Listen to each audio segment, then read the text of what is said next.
ঠিক আছে, আসসালামু আলাইকুম। আজকে আমরা শুরু করবো ফিজিক্সের একটা ব্র্যান্ড নিউ অধ্যায়। অধ্যায়ের নাম হচ্ছে তরঙ্গ। ঠিক আছে, আচ্ছা তাহলে তরঙ্গ শুরু হবে। তরঙ্গে কিছু কনসেপ্ট তোমরা 9 দেখে আসছো। ঠিক আছে, মোটামুটি সেখান থেকেও অনেকটুকু ইনফরমেশন আমাদের কলেজে আছে, প্লাস আর এক্সট্রা কিছু জিনিসপাতি এখানে আছে যেগুলো আমাদেরকে পড়তে হবে। বিগত কয়েক বছর ধরে তরঙ্গ কিন্তু শর্ট সিলেবাসে ছিল না। আমার যেহেতু এবার তোমাদের first time, for the first time of the history of Bangladesh, ঠিক আছে, তোমাদের তরঙ্গ আছে, তাহলে আশা করা যায় এখান থেকে প্রশ্ন কিন্তু আসতে পারে। ঠিক আছে, আচ্ছা এই অধ্যায়গুলো বানানো হয়নি, নোট নোট নোট হ্যাঁ বলতে হবে, নোট নোট, কারণ প্রত্যেক অধ্যায়ে নোট থাকে না। আচ্ছা হ্যাঁ, গুড, ভালো আইডিয়া। নোটটা আমাকে ভিডিও পাঠিয়ে দিও, ঠিক আছে। আচ্ছা এবার দেখো, আমরা নতুন অধ্যায় শুরু করতেছি ফিজিক্স ফার্স্ট পার্টে। ঠিক আছে, তরঙ্গ।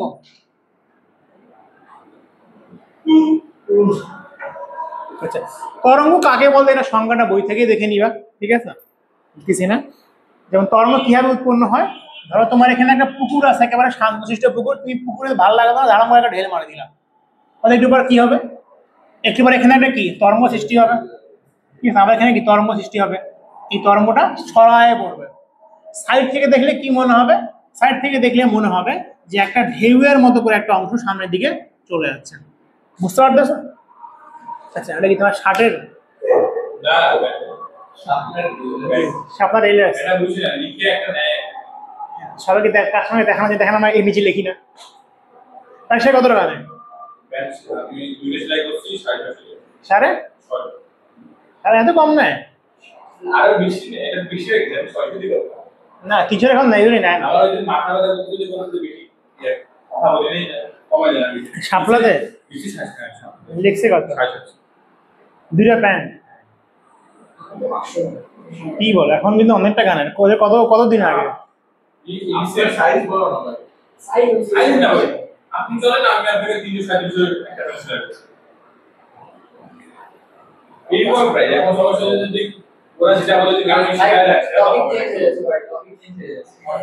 তাহলে তরঙ্গ, ঠিক আছে।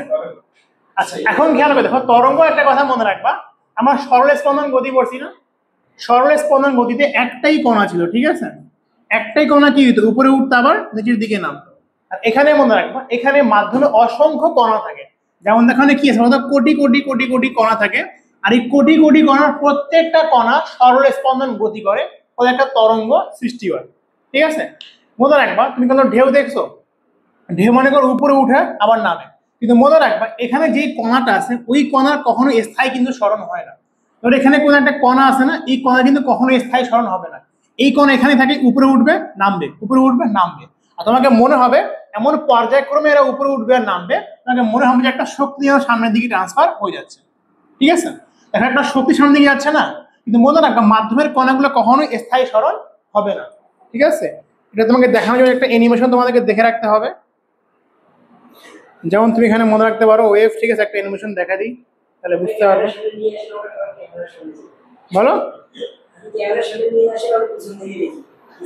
আচ্ছা ঠিক আছে, তোমার ওখানেই দেখো, সমস্যা নাই। আজকে খেলা আছে মানে ইন্ডিয়া পাকিস্তানের। আচ্ছা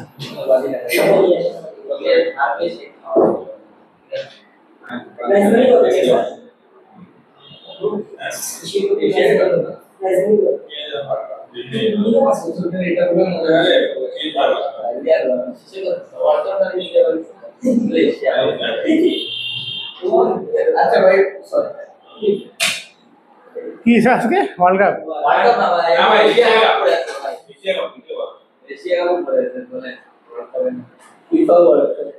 আচ্ছা যেমন এই জিনিসটা দেখো, ঠিক আছে, দেখা যাচ্ছে এখন। আচ্ছা খেয়াল করে দেখো, এইটা একটা তরঙ্গ না, তুমি বঞ্চিত। আচ্ছা দেখো দেখা যাচ্ছে, দেখো এটা তরঙ্গ না। এখন খেয়াল করে দেখো, তোমাকে দেখে মনে হচ্ছে একটা শক্তি কিন্তু সামনের দিকে চলে যাচ্ছে। তোমাকে দেখে কি মনে হচ্ছে, একটা শক্তি সামনের দিকে চলে যাচ্ছে না? অযৌক্তিক কথাবার্তা বললাম না, ঠিক আছে। এখন দেখো কিন্তু একটা কণা তুমি খেয়াল করে দেখো, ধরো একটা লাল কণা আছে না, দেখো এই কণা দেখো এখান থেকে উপরে উঠতেছে, আবার দেখো নিচে নামতেছে, আবার দেখো উপরে উঠতেছে, আবার দেখো নিচের দিকে নামতেছে। বোঝা গেছে? তার মানে কোনো কণার কিন্তু এখান থেকে স্থায়ী কোনো স্মরণ হচ্ছে না, প্রত্যেকটা কণা দেখো উপরে উঠতেছে আবার নিচে নামতেছে। দেখো প্রত্যেকটা কণা খেয়াল করে দেখো, এই যে লাল কণা দেখো, লাল কণা দেখো, বুঝতে পারবা এই কণা দেখো উপরে উঠতেছে নামতেছে, আবার দেখো এই কণাটা উপরের দিকে উঠতেছে আবার দেখো নিচের দিকে নামতেছে। তো প্রত্যেকটা কণা কিন্তু সরল স্পন্দন গতি করতেছে, কিন্তু এমন একটা পর্যায়ক্রমে করতেছে যেন দেখে কি মনে হচ্ছে একটা শক্তি সামনের দিকে চলে যাচ্ছে। বোঝা গেছে?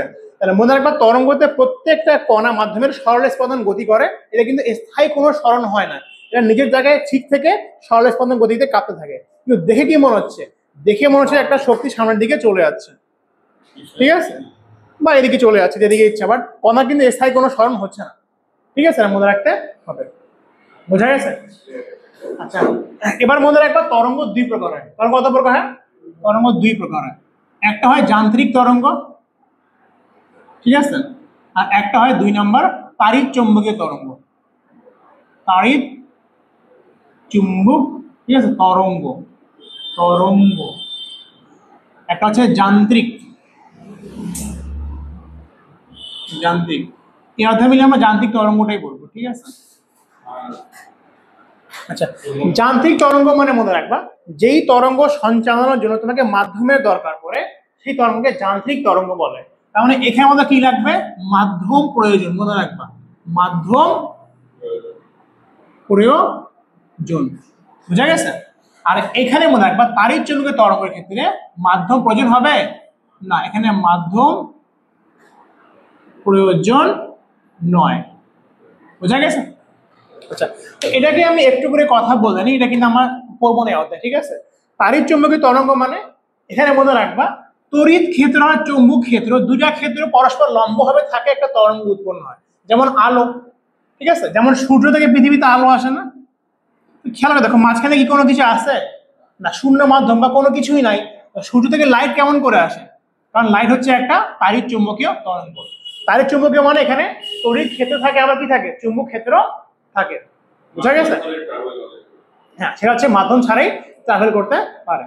আর যেই তরঙ্গে ট্রাভেল করার জন্য মাধ্যমের প্রয়োজন হয় তাকে কি বলা হয়? তাকে যান্ত্রিক তরঙ্গ বলে। যেমন উদাহরণ খেয়াল করে দেখো, আমার শব্দ, ঠিক আছে, শব্দ, শব্দ চলাচলের জন্য কিসের প্রয়োজন? মাধ্যম প্রয়োজন। আবার দেখো তুমি পুকুরে একটা ঢেউ সৃষ্টি করলা, যদি পুকুরে পানি না থাকে ঢেউ কোনো সামনের দিকে যাবে না। তাহলে এই যে কণাগুলো একটা সরল স্পন্দন গতির ফলে এই তরঙ্গ সামনের দিকে চলে যাচ্ছে, এখানে কি একটা যান্ত্রিক তরঙ্গ। বুঝতে পারছো? আবার তুমি একটা রশি ধরো, এখানে হিলাই দিছো, একটা রশি তুমি কি করছো? ঝাঁকাই দিছো, রশি নিয়ে একটা ঝাঁকি মারছো, এই যে তরঙ্গ সৃষ্টি হবে, এই রশি না থাকে তরঙ্গ সামনের দিকে যাইতো? যাইতো না। তো এগুলাকে বলা হয় যান্ত্রিক তরঙ্গ। বলো, এটা একটা মাধ্যম। আমার শব্দ মনে রাখবা, শব্দ চলাচলের জন্য শব্দ একটা তরঙ্গ না? যদি এখানে পড়বো আমরা একটু পরে, যান্ত্রিক তরঙ্গ দুই প্রকার হয়, একটা অনুদৈর্ঘ্য একটা অনুপ্রস্থ, ঠিক আছে। তো বাতাস হচ্ছে একটা মাধ্যম, যেই মাধ্যমের ফলে এই যে শব্দ, এই শব্দ তরঙ্গটা চলাচল করে। যদি বাতাস না থাকতো, বাতাস কি? বাতাস একটা মাধ্যম। পানি একটা কি বলতো? পানি একটা মাধ্যম। যদি এই মাধ্যমগুলো না থাকতো তাহলে ওই মাধ্যমে তরঙ্গ সৃষ্টি হইতো না। এবং যদি বাতাস না থাকতো তাহলে এই যে শব্দ, শব্দ তরঙ্গ এক জায়গা থেকে অন্য জায়গায় যাইতে পারতো না। এই যে আমি কথা বলতেছি তুমি শুনতেই পারতা না, মাঝখানে কি আছে? বাতাস আছে। যদি মাঝখানে আমাদের বাতাস না থাকতো তাহলে তুমি শব্দ শুনতে পারতা না। বোঝা গেছে?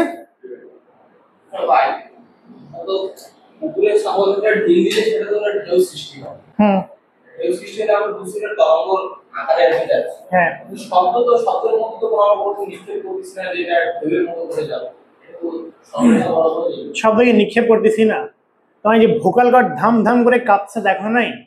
তুমি চুপ থাকলে কি শব্দ উৎপন্ন হয়? এই যে কি সুন্দর একটা উদাহরণ দিয়ে দিল, হ্যাঁ, আরাম করে একটা ঢিল নিক্ষেপ করলে শব্দ উৎপন্ন হয় নাই?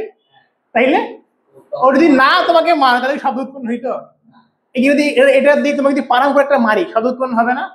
তো মারলাম মানে কি? ধরো পুরো ঢিল নিক্ষেপ করা তোমার গায়ে মারা কি জিনিস, ঠিক আছে, তোমাকে তুমি না মারি তো শব্দ উৎপন্ন হবে? হবে না। এই স্যার বলো শব্দ কেন? তো ভাই তরঙ্গ সরল পথেই চলবে। আলো তরঙ্গ বলো, যে কোনো তরঙ্গ বলো, ঠিক আছে, যদিও তরঙ্গের সামনে কি আসে? প্রতিফলন দেখবো আমরা, ঠিক আছে, প্রতিসরণের মাঝে মধ্যে হয়। যখন মাধ্যম চেঞ্জ করে তখন হয় প্রতিফলন, হয় প্রতিসরণ হয়। আর যদি মাধ্যম একই থাকবে তাহলে একই মাধ্যমে তরঙ্গ কখনোই কি ইয়ে বরাবর চলবে না। আচ্ছা, এটা মনে রাখবে, এটা ঢেউ থেকে কনফিউজ হবে, ঢেউ ঢেউ চলে। তরঙ্গ দেখো, তরঙ্গ দিক কোন দিকে? তরঙ্গ কিন্তু সামনের দিকেই যাচ্ছে। বুঝতে পারছো? শক্তি যাচ্ছে কোন দিকে? হলো শক্তি সামনের দিকেই যাচ্ছে। ঢেউ তুমি দেখতে পারতেছো, কারণ কি? কারণ এরা এমন করে পর্যায়বৃত্তে গতি করতেছে, বুঝতে পারতেছো? কিন্তু শক্তি কোন দিকে যাচ্ছে? শক্তি সামনের দিকে যাচ্ছে, বুঝা গেছে? আর ঢেউ তুমি দেখতেছো, ঢেউ তুমি দেখতেছো, হ্যাঁ, তাহলে শক্তি আসে সামনের দিকে। এখন এটা মনে রাখবা, যান্ত্রিক তরঙ্গ কোন তরঙ্গ? ভালো করে মনে রাখবা, যান্ত্রিক তরঙ্গ দুই প্রকার, ঠিক আছে? এটা মনে রাখবা যে আমরা দেখলাম তরঙ্গ কয় প্রকার বলতো? একটা হচ্ছে যান্ত্রিক, একটা হচ্ছে তাড়িৎ চুম্বকীয় তরঙ্গ, ঠিক আছে? আবার মনে রাখবা যান্ত্রিক তরঙ্গ, তাড়িৎ তড়িৎ একই জিনিস, ঠিক আছে? আবার কে বলে বিদ্যুৎ চুম্বক তরঙ্গ একই জিনিস। যান্ত্রিক তরঙ্গ, যান্ত্রিক তরঙ্গ মনে রাখবা কয় প্রকার বলো? দুই প্রকার। লাইনটা কিন্তু পড়ে আসছো, এই যে মশাই রাস্তার, ঠিক আছে? হ্যাঁ, সমস্যা নেই কি, সাড়ে পড়ে দরকার সারে ভিডিও দেখলে বহুত মারবে। যান্ত্রিক তরঙ্গ, ঠিক আছে? এ আছে মনে রাখবা দুই প্রকার, একটা হচ্ছে 19-এ পড়ছে, একটা হচ্ছে অনু দৈর্ঘ্য, একটা হচ্ছে অনু প্রস্থ, ঠিক আছে? অনু দৈর্ঘ্য আবার লম্বিকও বলা হয়, মনে হয় কি বলে বলো তো? লম্বিক বলে। এটা কি বলে? আল্লাহ বলে, ঠিক আছে? ইংরেজি নাম শুনে কি লংগিটিউডিনাল কে বলে? হ্যাঁ, ঠিক আছে, বানানটা একটু দেখে নিবা। আচ্ছা, ঠিক আছে, বানান একটু দেখে নিবা, সমস্যা নেই। ট্রান্সভার্স, অনুপ্রস্থ মানে ট্রান্সভার্স বলে, এটাকে বলে লংগিটিউডিনাল, বুঝা গেছে? এই যে কি করতেছে, বুঝা গেছে? তাহলে আমাদের যান্ত্রিক তরঙ্গ কয় প্রকার? দুই প্রকার, একটা হচ্ছে অনু দৈর্ঘ্য, একটা হচ্ছে অনু প্রস্থ। অনু দৈর্ঘ্য মানে মনে রাখবা এই যে শব্দের বেগ না, খেয়াল রাখবে শব্দ কিন্তু এরকম তরঙ্গ উৎপন্ন হয় না। এমন কোনো কথা বলে তোমার কাছে আমার শব্দগুলো পৌঁছাচ্ছে, আমার শব্দ কি বাতাসে এরকম ঢেউ খেয়ে খেয়ে যাচ্ছে না, মনে রাখবা, ঠিক আছে? একটু দেখে নাও, এখানে আবার একটু ইনফরমেশন তোকে দেখাই, নাহলে বুঝতে পারবা না। এই যে তরঙ্গটা আমরা একটু আগে দেখলাম, ঠিক আছে? এটা ছিল অনুপ্রস্থ তরঙ্গ, ঠিক আছে? তাহলে এটা কি?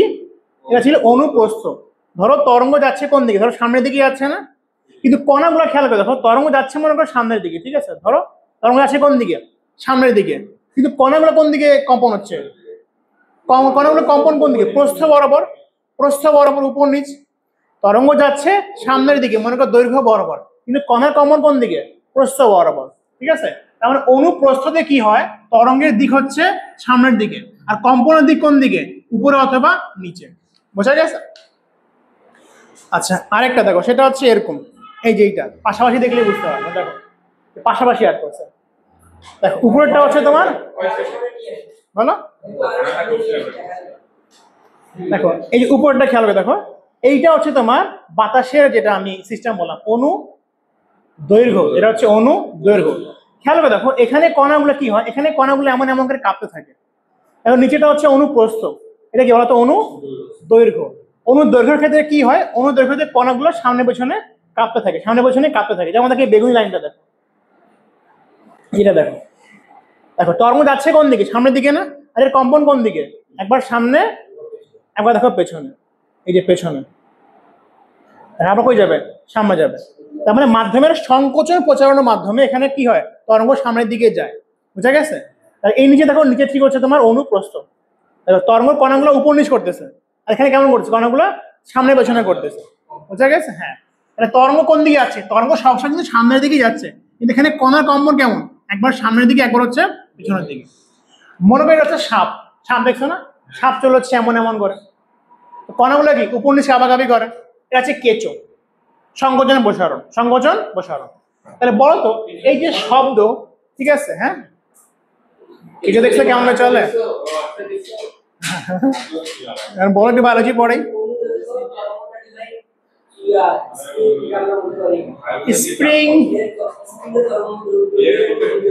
স্প্রিং এর তরঙ্গ ভাবে বলা উচিত, স্প্রিং এর তরঙ্গ ভাবে হয় না।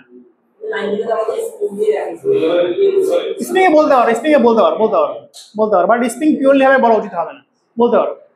তাহলে দেখো এখানে মনে রাখবা, এখানে তরঙ্গের সাথে কণার কম্পনের দিকটা কত বলতো? 90 ডিগ্রি। আর এখানে তরঙ্গের দিকের সাথে কণার কম্পনের দিকটা কত? 0 ডিগ্রি বলতে পারো, অথবা 180 ডিগ্রি বলতে পারো। বোঝা গেছে? বোঝা গেছে? বোঝা গেছে?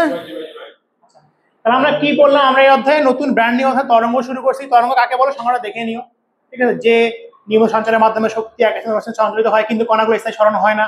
এখানে একটা ভালো একটা সংজ্ঞা দেওয়া আছে, পড়ে নিও। এটা আবার হাজার ছিল এখানে। আরে আর বুঝাও দিছিলাম ভাই। এবার তরঙ্গ কয় প্রকার? তরঙ্গ হচ্ছে দুই প্রকার, একটা হচ্ছে যান্ত্রিক তরঙ্গ, একটা হচ্ছে তাড়িৎ চৌম্বকীয় তরঙ্গ।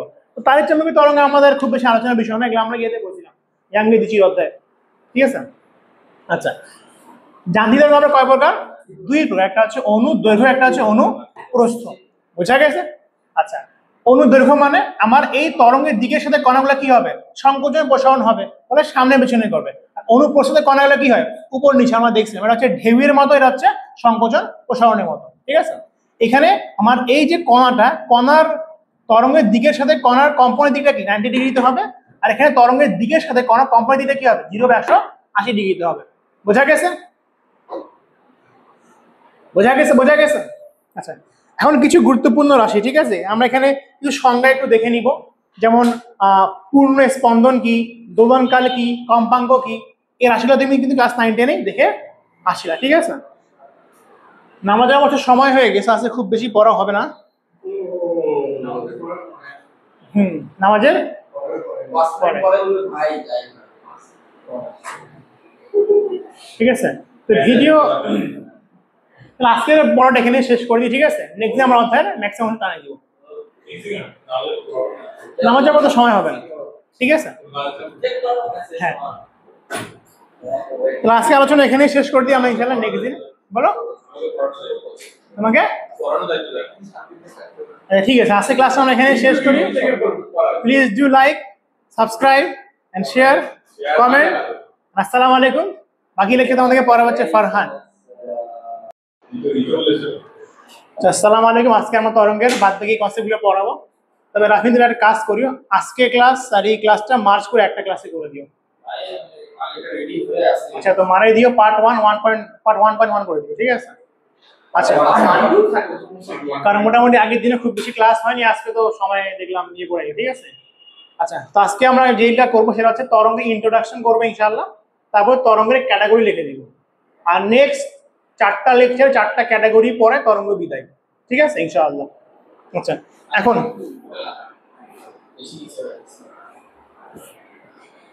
ঠিক আছে। আচ্ছা, এখন কিছু সংজ্ঞা তোমার এখানে একটু জানতে হবে, ঠিক আছে। একটা হচ্ছে পূর্ণ স্পন্দন, দোলনকাল, কম্পাঙ্ক লেখা আছে, ঠিক আছে।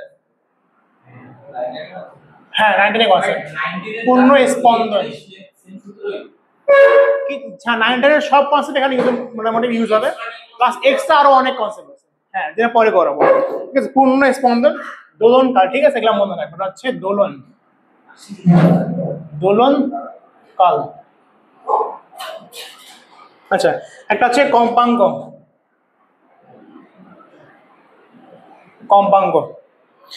আর কি কি আছে? দশা আছে, দশা, আদি দশা, পদ পার্থক্য, ঠিক আছে। একটা হচ্ছে দশা, একটা হচ্ছে আদি দশা, একটা কি পদ পার্থক্য, একটা কি দশা থেকে দশা পার্থক্য আসবে, এটা মনে রাখবো, দশা থেকে দশা পার্থক্য। আর কি সংজ্ঞা আছে বলো?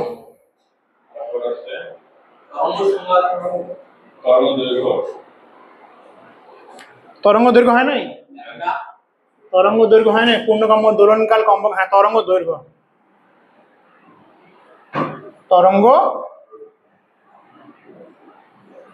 দৈর্ঘ্য। আর কি আছে বলো? বেগ, গুড, ঠিক আছে, বেগ আছে। তরঙ্গের বেগ, যেটা ইচ্ছে বলো, কোনো সমস্যা নাই, ঠিক আছে। আচ্ছা, এখন খেয়াল হবে, ধরো প্রত্যেকটা অংশ একটু পড়ি। পূর্ণ স্পন্দন মানে কি, ঠিক আছে, এখানে একটু খেয়াল করে দেখবা। ধরো আমি তরঙ্গটা এমন করে আর্ট করলাম, ঠিক আছে, তরঙ্গটা এমন করে আর্ট করলাম। এখন মনে রাখবা যে সরল স্পন্দন গতিসম্পন্ন কোনো কণা একবার যত সাম্য অবস্থায় যাত্রা শুরু হয়, ঠিক আছে, সর্বোচ্চ অবস্থান, সর্বনিম্ন, আবার সাম্য অবস্থান, এখানে যতটুকু সময় লাগে বা এটাকে বলে একটা পূর্ণ স্পন্দন। মানে একবার সম্পূর্ণ কম্পনকে বলা হচ্ছে পূর্ণ স্পন্দন। আর গ্রাফের মাধ্যমে দেখাইলে এইখান থেকে শুরু করে এই যে এতটুকু যে অংশ থাকে এটাকে বলা হচ্ছে একটা পূর্ণ স্পন্দন, ঠিক আছে। তাহলে পূর্ণ স্পন্দন মানে বোঝা গেছে যে একটা পূর্ণ কম্পন, আর একটা পূর্ণ কম্পন হচ্ছে একবার উপরে একবার নিচে, এই দুইটা অংশ মিলে একটা পূর্ণ কম্পন বা একটা পূর্ণ স্পন্দন। আচ্ছা, দোলনকাল, একটা পূর্ণ স্পন্দন দিতে যে সময় লাগে তাকেই বলা হয় দোলনকাল। দোলনকালকে টি দিয়ে প্রকাশ করা হয়, ঠিক আছে, মনে থাকবে। তার মানে দোলনকাল মানে কি, যে এই বস্তুটার এরকম উপরে উঠতে আবার নিচে নামতে যে পরিমাণ সময় লাগছে, এই যে সময়টা, ইস এত খারাপ, হ্যাঁ এই যে সময়টা লাগছে, এই সময়টাকে বলা হয় দোলনকাল বা পর্যায়কাল অনেক সময় বলতে পারো, ঠিক আছে। দোলনকাল কি জিনিস, একটা পূর্ণ স্পন্দন যে সময় লাগে তাকে বলা হয় দোলনকাল। তাহলে পূর্ণ স্পন্দন বুঝলাম, দোলনকাল বুঝলাম। আচ্ছা, কম্পাঙ্ক কি জিনিস? কম্পাঙ্ক মানে মনে রাখবা, খেয়াল করে দেখো, টি সেকেন্ডে দোল দেয় কয়টা বলো তো? টি সেকেন্ডে দোল দেয় হচ্ছে একটা, তাহলে 1 সেকেন্ডে দোল দেয় কয়টা? 1/t না? তো 1 সেকেন্ডে জয়টা দোল দেয়, জয়টা কম্পন দেয়, তাকে বলা হয় কম্পাঙ্ক। কম্পাঙ্ক মানে 1 সেকেন্ডে কয়বার কাঁপে, 1 সেকেন্ডে কয়টা দোল দেয়, এটাকে এফ দ্বারা প্রকাশ করা হয়, ঠিক আছে। তুমি এখান থেকে টি সমান লিখতে পারবা 1/f, কোনো সমস্যা নাই। 9 পড়ছো, আশা করি জানো, কোনো সমস্যা নেই, পড়ছো না? আচ্ছা, কম্পাঙ্ক মানে যে 1 সেকেন্ডে কয়বার কাঁপে। আর মনে রাখবা দোলনকাল মানে কি, একবার কাঁপতে যে সময় লাগবে, একবার কাঁপতে, ধরো উঠলো উঠলো নামলো এখানে আসলো, একবার কাঁপতে যে সময় লাগে। আর কম্পাঙ্ক মানে কি, 1 সেকেন্ডে জয়বার কাঁপে, ধরো 1 সেকেন্ডে 5 বার কাঁপলো, সেটা কি হবে 5। একক কি বলতো, একক হচ্ছে পার সেকেন্ড, অথবা পার সেকেন্ডে তুমি হার্জ বলতে পারো, বোঝা গেছে? তরঙ্গ দৈর্ঘ্য এখান থেকে পড়া দিই। তরঙ্গ দৈর্ঘ্য মানে কি, দোলনকাল পরিমাণ সময়ের মধ্যে তরঙ্গ যতটুকু দূরত্ব যায় তাকে বলা হয় তরঙ্গ দৈর্ঘ্য বা ল্যামডা। কারণ এখান থেকে কতটুকু গেছে না, তাহলে দোলনকাল পরিমাণ সময় তরঙ্গ যতটুকু পরিমাণ যায় তাকে বলা হয় তরঙ্গ দৈর্ঘ্য বা ল্যামডা, বোঝা গেছে? তার মানে এইখান থেকে শুরু করে এই পর্যন্ত পথটা হচ্ছে তরঙ্গ দৈর্ঘ্য ল্যামডা। তার মানে মনে রাখবা দোলনকাল পরিমাণ সময় কতটুকু পথ যায়, সেটা হচ্ছে তরঙ্গ দৈর্ঘ্য ল্যামডা পরিমাণ পথ যায়। ওই একই ঘুরে ফিরে একই, হ্যাঁ, একটা পূর্ণ স্পন্দন দিতে তরঙ্গ যতটুকু দূরত্ব যায় তাকে বলা হয় তরঙ্গ দৈর্ঘ্য ল্যামডা। অথবা একটা পূর্ণ স্পন্দন দিতে যে সময় লাগে সেটা তো পর্যায়কাল না, তাহলে পর্যায়কাল পরিমাণ সময়ের মধ্যে যতটুকু দূরত্ব একটা তরঙ্গ যায় সেটাকে বলা হয় তরঙ্গ দৈর্ঘ্য ল্যামডা, বোঝা গেছে? তাহলে ল্যামডা মনে রাখবে, এটা কিন্তু একটা পথ, এটা একটা পথ। এই পথটা কত বড়, পর্যায়কাল পরিমাণ সময় যতটুকু যাইতে লাগে এটা হচ্ছে সেই পথ, ঠিক আছে। দশা মানে মনে রাখবো অবস্থান, আর ফিজিক্সে মনে রাখবো দশা মানে কোণ। দশা মানে কি বলতো, দশা মানে কোণ। যে এটা বলতো কত ডিগ্রি কোণ, 0, এটা কত বলতো 90, এটা কত 180, সাইনের গ্রাফ না, এটা কত 270, এটা কত 360। তাহলে এই কোণের দশা কত বলতো 0 ডিগ্রি, এটা কত হবে 90 ডিগ্রি, অন্য যে কোনো ডিগ্রি হইতে পারে। তুই বলো যে এই কোণের দশা কত, তো একটা মান হইতে পারে 60 ডিগ্রি বা 40 ডিগ্রি, বুঝা গেছে? দশা মানে কোনো একটা কণার কতটুকু কোণ করে আছে, বুঝতে পারতেছ? কোন মাপবে এখান থেকে, এটা 0 ডিগ্রি, 90 ডিগ্রি, এটা কি 180 ডিগ্রি, 270 ডিগ্রি, 360 ডিগ্রি। সাইনের গ্রাফ দেখো নাই? আচ্ছা দেখো নাই, ভালো কথা, কোনো সমস্যা নাই। এটা তো সাইনের গ্রাফের মতো না, সাইন 0 ডিগ্রি মান কত 0, এটা সর্বোচ্চ মান না? সাইন সর্বোচ্চ কখন হয় বলতো 90-তে হয়, সাইন 90-তে সর্বোচ্চ হয়। আবার 180-তে কি হয় বলতো, 180-তে আবার 0 হয়ে যায়। আবার সর্বনিম্ন কখন হয় বলতো 270-এর সর্বনিম্ন হয়। আবার 360-এ বলতো কি হয়, 360-এ আবার 0 হয়ে যায়, ঠিক আছে। তাহলে সাইন 0 মান 0, সাইন 90 মান কত সর্বোচ্চ 1, 180-তে কত আবার 0, 270-এ কত একেবারে সবচেয়ে খারাপ -1 বা সবচেয়ে সর্বনিম্ন, আর এখানে কত 360 আবার 0, বুঝা গেছে? আচ্ছা, দশা মানে কোণ। আচ্ছা, আদি দশা মানে কি, আদি কোণ, দেখা গেল কোন একটা তরঙ্গ এখান থেকে শুরু হয়েছে, এই যে এখান থেকে, তার মানে এই দশা কি 0 ডিগ্রি না? আগে থেকেই দেখো অনেক বড় মান আছে না, দশা কত, এটা 90 ডিগ্রি, যা আগে থেকে অনেক বড়। তার মানে দেখো শুরু হয়েছে কি এখান থেকে, বুঝতে পারতেছো, শুরু হয়েছে এখান থেকে। আচ্ছা, আজ আসলে এখন কি পথ পার্থক্য, একটা হচ্ছে দশা পার্থক্য, মনে রাখবা। পথ পার্থক্য মানে ভাই দেখো, তুমি দুইটা কণা নিয়ে নাও, ধরো এইখানে একটা কণা আর এইখানে একটা কণা, এদের মাঝখানে পথে পার্থক্য আছে না? বা এইটা একটা কণা নাও, এইটা একটা কণা, আমাদের দুইটা কণা পথে পার্থক্য কতটুকু, সম্পূর্ণ ল্যামডা পরিমাণে, মনে রাখবা। এই এতটুকু পথ হচ্ছে একটা ল্যামডা, দেখো একবার ওঠা একবার নামা, ওদের কি হচ্ছে ল্যামডা, বুঝা গেছে? আচ্ছা, সম্পূর্ণ এই পথটা হচ্ছে কিন্তু ল্যামডা, আর সম্পূর্ণ এটা এতটুকু বলতে কত হচ্ছে λ/2, এতটুকু কত λ/2, এটা অর্ধেক কত λ/4, বুঝা গেছে? সম্পূর্ণ পথটা কত বলো, এটা হচ্ছে ল্যামডা, শুধু অর্ধেকটা কত λ/2, এর অর্ধেক কত λ/4, বুঝতে পারতেছো? আচ্ছা, তাহলে পথ পার্থক্য মানে কি? দুইটা কণার মধ্যে কতটুকু পথের পার্থক্য আছে বলতো? একটা কণা এইখানে, একটা কণা এইখানে, পথের পার্থক্য কতটুকু? 1 ল্যামডা। ধরো একটা কণা এইখানে, একটা কণা এইখানে, পথের পার্থক্য কতটুকু? ল্যামডার অর্ধেক, λ/2। তো দুইটা কণার মধ্যে পথের যে পার্থক্য সেটাকে বলা হয় পথ পার্থক্য। আর পথের পার্থক্যের ফলে কি একটা কোণের পার্থক্য সৃষ্টি হয় না? আর কোণের পার্থক্য মানে কি? দশা পার্থক্য। যেমন দেখো এইখানে একটা বস্তু কোণ, এখানে একটা বস্তু কোণ, দশা পার্থক্য কত বলতো? 180 ডিগ্রি। আচ্ছা, একটা বস্তু এইখানে, একটা বস্তু এইখানে, কোণের পার্থক্য কত বলো? 360 ডিগ্রি। খুবই কমন সেন্স। আচ্ছা, পথ পার্থক্য দশা পথের একটা সম্পর্ক ছিল। পথ পার্থক্য x দিয়ে প্রকাশ করা হয়, এটাকে ধরো ডেল x লিখি, এটাকে ডেল ফাই লিখি, ঠিক আছে? একটা সম্পর্ক ছিল, সম্পর্ক আমি পড়েছি অবশ্যই, এটা মনে রাখতে পারো। ডেল এক্স, এক্স মানে পথ, ডেল এক্স, ঠিক আছে? তাহলে ডেল ফাই মানে কি? দশা পার্থক্য ডিভাইডেড বাই 2 পাই সমান হয় পথ পার্থক্য মানে কি? Del x divided by lambda. এই সম্পর্ক মনে রাখতে পারো। ডেল ফাই মানে কি? পথ পার্থক্য ভাগ হচ্ছে 2 পাই, ডেল এক্স মানে কি? পথ পার্থক্য ভাগ হচ্ছে ল্যামডা। কি সমস্যা?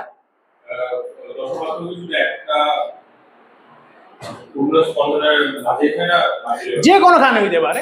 ধরো এখান থেকে এই দশা পার্থক্য কতটুকু হবে? এখানে দশা পার্থক্য 180 ডিগ্রি। যে কোনো খানে, ধরো এখান থেকে এখানে মনে হইতে পারে।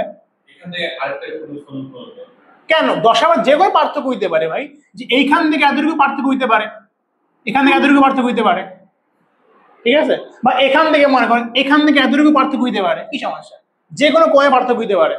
10 ডিগ্রি হইতে পারে দশা পার্থক্য, 5 ডিগ্রি হইতে পারে, খুবই কম হইতে পারে না?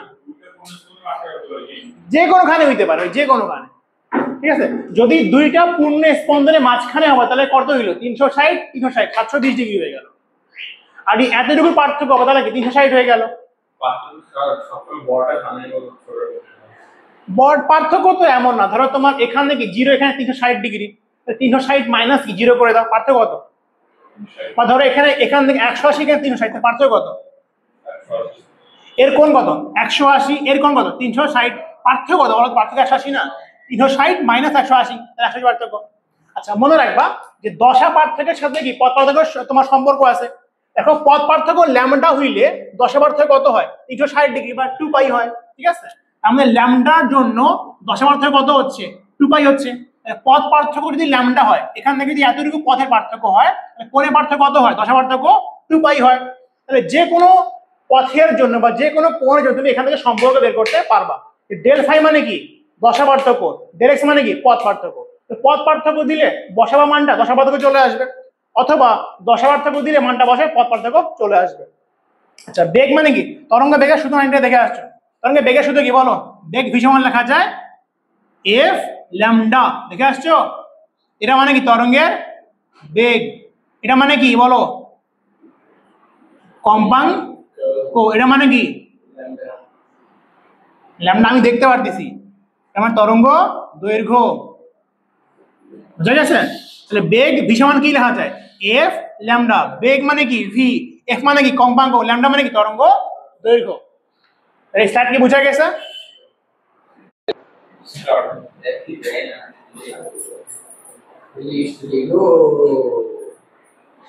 আচ্ছা, ক্লাস 9 10 এ ভি সমান এফ ল্যামডা কিন্তু অনেকগুলো ম্যাথ আসতো, তো ওগুলা কলেজেও মাঝে মধ্যে দেয়,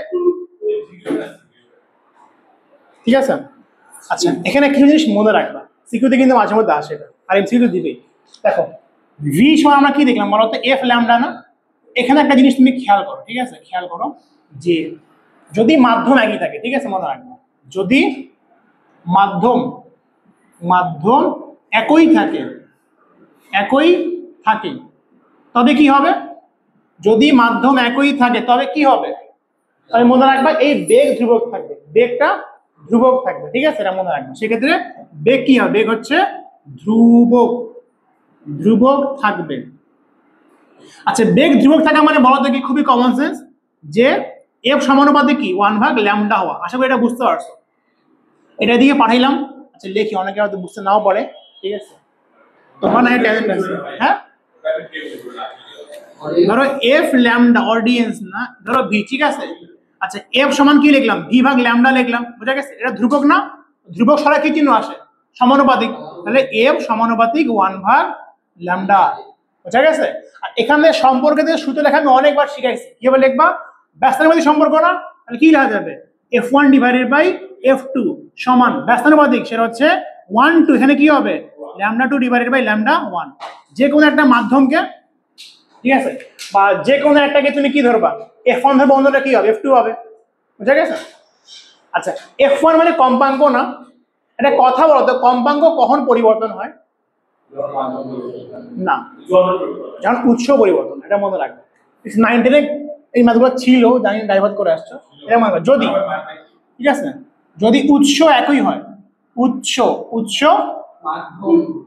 এটা উৎস একই হয় ঠিক আছে একই হয় না উৎস মানে একটা টুইনিং ফর্ক মনে করো এই যে এটা হচ্ছে উৎস তুমি এখানে একটা বাড়ি দিলা এখানে তুমি পানির ভিতরে বাড়ি দিতে পারো বাতাসের উপরেও বাড়ি দিতে পারো বুঝা গেছে তো উৎস কি একই না টিউনিং ফর্ক একটা উৎস সেম থাকলে মনে রাখবা কম্পাঙ্ক সেম থাকবে উৎস সেম থাকলে বলো কি হবে কম্পাঙ্ক ধ্রুবক থাকবে কম্পাঙ্ক ধ্রুবক থাকবে তাহলে শুধু কি হবে দেখো কম্পাঙ্ক ধ্রুবক কম্পাঙ্ক সরো তাহলে ভি সমানুপাতে কি ল্যামডা তার মানে v1 ডিভাইডেড বাই v2 সমান কি λ1 ডিভাইডেড বাই λ2 তাহলে একটু বুঝো এটা মাধ্যমে কি না তাহলে f1 f2 মানে কি f1 f2 মানে আমি দুইটা উৎস ব্যবহার করছি যে একই মাধ্যম কি ছিল মাধ্যম একই ছিল তো মনে করো বাতাসে আমি দুইটা মাধ্যম ইউজ করছি সরি বাতাসে আমি দুইটা উৎস ইউজ করছি একটা মনে করো টিউনিং ফর্ক মনে করো এরকম একটা মনে করো একটু এরকম বুঝা গেছে এর কম্পাঙ্ক মনে করো f1 বললাম এর কম্পাঙ্ক মনে করো f2 বললাম তাহলে কম্পাঙ্ক যদি f1 f2 হবে তরঙ্গদৈর্ঘ্য কি হবে তরঙ্গদৈর্ঘ্য চেঞ্জ হয়ে যাবে ঠিক আছে তো এই তরঙ্গদৈর্ঘ্য মনে করো λ1 বললাম এর মনে করো λ2 বললাম আর এদের মাঝখানে সম্পর্ক হচ্ছে এইটা আর যদি মাধ্যম একই থাকে তাহলে কি হবে তাহলে বেগ ধ্রুবক হয়ে গেল আর বেগ ধ্রুবক মানে কি কম্পাঙ্ক ল্যামডার কি ব্যস্তানুপাতিক ঠিক আছে যদি আমি দুইটা উৎস ইউজ করি তাহলে কি কম্পাঙ্ক দুইটা পাওয়া যাবে কারণ আমি জানি যে যদি উৎস একই থাকে তাহলে কম্পাঙ্ক কি হবে একই হবে তাহলে এখানে উৎস কয়টা দুইটা তাহলে কম্পাঙ্ক কয়টা দুইটা ধরলাম এর কম্পাঙ্ক f1 এর কম্পাঙ্ক f2 তাহলে আমরা জানি বেগ ধ্রুবক যদি থাকে তাহলে কম্পাঙ্ক পরিবর্তন হলে ল্যামডা কি হবে পরিবর্তন হবে বলতো কম্পাঙ্ক বাড়লে ল্যামডা কি হবে কমবে ঠিক আছে তাহলে f1 ভাগ একটু সমান হচ্ছে λ1 ভাগ λ2 আর এখানে কি উৎস একই তার মানে এই টিউনিং ফর্কই একবার আমি পানিতে মনে করে বাজাইছি বুঝা গেছে আর এই টিউনিং ফর্ক একবার আমি কি করছি বলতো বাতাসে বাজাইছি জিনিসটা কিন্তু একই ছিল তাহলে এখানে কম্পাঙ্ক কি f এখানে কম্পাঙ্ক কি f কিন্তু মাধ্যম কি এখানে পানি এখানে বাতাস তাহলে যদি উৎস একই থাকে তাহলে বেগটা কি ল্যামডার সমানুপাতিক বুঝা গেছে আর আমরা একটা কথা জানি মাধ্যম চেঞ্জ করছে কিনা তাহলে মাধ্যম চেঞ্জ করলে কি হয় বেগ মাধ্যম একই থাকলে বেগ ধ্রুবক মাধ্যম চেঞ্জ করলে বেগ কি চেঞ্জ তাহলে বেগটা হচ্ছে কার সমানুপাতিক ল্যামডার সমানুপাতিক আমরা যেই মাধ্যমে বেগ বেশি সেখানে ল্যামডা কি বেশি বা যেই মাধ্যমে ল্যামডা বেশি মানে কি বেগ কি বেশি হবে এটা কি বোঝা গেছে সামারি মনে রাখবা যে ভাই মাধ্যম একই হইলে বেগ ফিক্স হয়ে গেল তাহলে ডিফারেন্ট তুমি টিউনিং ফর্ক ইউজ করবা সেখানে কি কম্পাঙ্ক ল্যামডার ব্যস্তানুপাতিক যার কম্পাঙ্ক বেশি ল্যামডা কি হবে কম যার কম্পাঙ্ক বেশি ল্যামডা কি হবে কম আর সেখান থেকে বলি যার ল্যামডা বেশি কম্পাঙ্ক কম ল্যামডা কম হলে কম্পাঙ্ক কি হবে বেশি হবে আর যদি আমি উৎস ফিক্স করে দিই যে আমি কাছে টিউনিং ফর্ক আমার কাছে একটাই আছে এটাই পানিতে বাঁচাবো এটাই বাতাসে বাঁচাবো ঠিক আছে তাহলে মাধ্যম চেঞ্জ করছি না মাধ্যম চেঞ্জ করলে কি চেঞ্জ হবে বেগ চেঞ্জ হবে তাহলে এই মাধ্যমে বেগটা হচ্ছে v1 ধরলাম এই মাধ্যমে বেগটা হচ্ছে v2 তাহলে v1 ভাগ v2 হবে λ1 ভাগ λ2 তাহলে মাধ্যম একই হইলে বেগ একই মাধ্যম চেঞ্জ করলে বেগ চেঞ্জ উৎস একই হইলে কম্পাঙ্ক একই উৎস চেঞ্জ করলে কম্পাঙ্ক চেঞ্জ মনে থাকবে তো প্রশ্ন খুব ভালো করে পড়বা দেখবা যে ভাই তারা কি বলছে তারা কি একই মাধ্যমের কথা বলছে নাকি একই উৎসের কথা বলছে বোঝা গেছে আচ্ছা এখন আমি একটু এখানে এই অধ্যায়ের সামারি করে দিব ক্যাটাগরি ঠিক আছে মোটামুটি প্রথম 2 লেকচারকে তুমি ইন্ট্রোডাকশনের মধ্যে রাখতে পারো মেইন আলোচনা শুরু হবে কালকে থেকে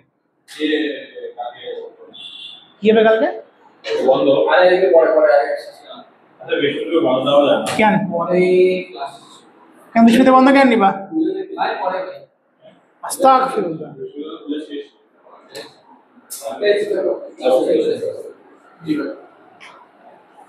স্যার মনটা মরা মরা কেন চোখে পড়েছে মনে পড়ে না মনে পড়েছে আমি জানি আফসোস হয় আচ্ছা ঠিক আছে এই কথা ক্যাটাগরি ঠিক আছে ক্যাটাগরি তিনটা বলতে পারো ক্যাটাগরি এ ক্যাটাগরি কি বি ক্যাটাগরি সি ক্যাটাগরি এতে হচ্ছে সমীকরণ আছে মনে হয় কি আছে সমীকরণ হ্যাঁ বেশি ছিল। সমীকরণ মনে রাখবা দুইটা আছে, একটা হচ্ছে অগ্রগামী তরঙ্গের, একটা হচ্ছে অগ্রগামী তরঙ্গের, একটা হচ্ছে স্থির তরঙ্গের। স্থির তরঙ্গ, ঠিক আছে। আচ্ছা, ক্যাটাগরি বি। ক্যাটাগরি বি তে কি আছে? বি তে আছে মনে রাখবা বিটের অঙ্ক, বিট, ঠিক আছে। ক্যাটাগরি সি তে হচ্ছে তোমার তীব্রতা, শব্দের তীব্রতা। এটা কোন দিক? এই যে বাইনারি দিক না না এটা বিটটা কানে বিটা না, এটা বিটের। এখানে দেখি বেশি বিট দেখবো আমার স্পিড। মোট কয়টা ক্যাটাগরি? তিনটা। একটা হচ্ছে আমরা সমীকরণ পড়বো। সমীকরণ কয়টা পড়বো? সমীকরণ দুইটা পড়বো, ভালো করে মনে রাখবে। একটা হচ্ছে অগ্রগামী তরঙ্গ, একটা হচ্ছে স্থির তরঙ্গ। আচ্ছা, ক্যাটাগরি বিতে আমরা বিটের অঙ্ক পড়বো, বিট, ওই বিটে এটা, ঠিক আছে, বিট। আর ক্যাটাগরি সি পড়বো হচ্ছে তীব্রতার অঙ্ক। মনে রাখবা লায়েন্সের পরীক্ষায় অঙ্ক দিতে পারে বিট থেকে ইনশাআল্লাহ। আচ্ছা, আমাদের বোর্ড পরীক্ষা আবার এখান থেকে ম্যাথ দিবে ইনশাআল্লাহ, ঠিক আছে। তাহলে বোঝা গেছে। আর আজকের লেকচার তেমন কিছু দেখতেছি না, নেক্সট দিন আসেই সেটা তৈরি করে নিবে, আমাকে মনে কোনো ঝামেলা নেই, আমার সাথে নকশা করছে একটা তুমি, ঠিক আছে। তাহলে please do like, subscribe, comment, share, and আসসালামু আলাইকুম।